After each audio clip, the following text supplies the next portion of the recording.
എനിക്ക് ജോലി ഉണ്ട്. അപ്പൊ ഞാൻ ഇതുവരെ സക്കാത്ത് കൊടുത്തിട്ടില്ല. ആ, പിന്നെ ഇത് എങ്ങനെയാണിത്? ഞാൻ ഈ ചിട്ടി കാര്യങ്ങൾ അങ്ങനത്തെ ഒക്കെ അടയ്ക്കുന്നുണ്ട്. അത് ഹറാമാണെന്ന് അറിയാം, പക്ഷെ അത് അങ്ങനെ പെട്ടുപോയി. ഇപ്പോഴാണ് അതിനെ പറ്റിയിട്ട് ഒരിത് വന്നത്. അപ്പം ഈ ഇത് കണക്കാക്കുമ്പോ ഇതൊക്കെ ഒഴിവാക്കോ, ചിട്ടിയൊക്കെ ഒഴിവാക്കിയിട്ടുള്ള എമൗണ്ടിൽ കണക്കാക്കണോ? എങ്ങനെയാണ് അതിന്റെ കണക്ക് എന്ന് പറഞ്ഞു കഴിഞ്ഞാല്?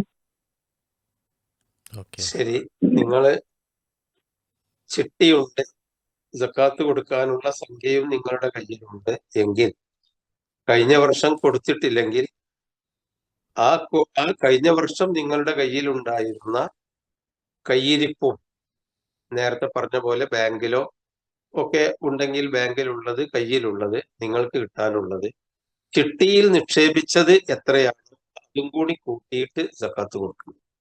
ചിട്ടിയിൽ നിക്ഷേപിക്കാൻ പാടുണ്ടോ ഇല്ലേ എന്നുള്ളത് മറ്റൊരു വിഷയമാണ്. പക്ഷെ നിങ്ങൾ പറഞ്ഞു പെട്ടുപോയി.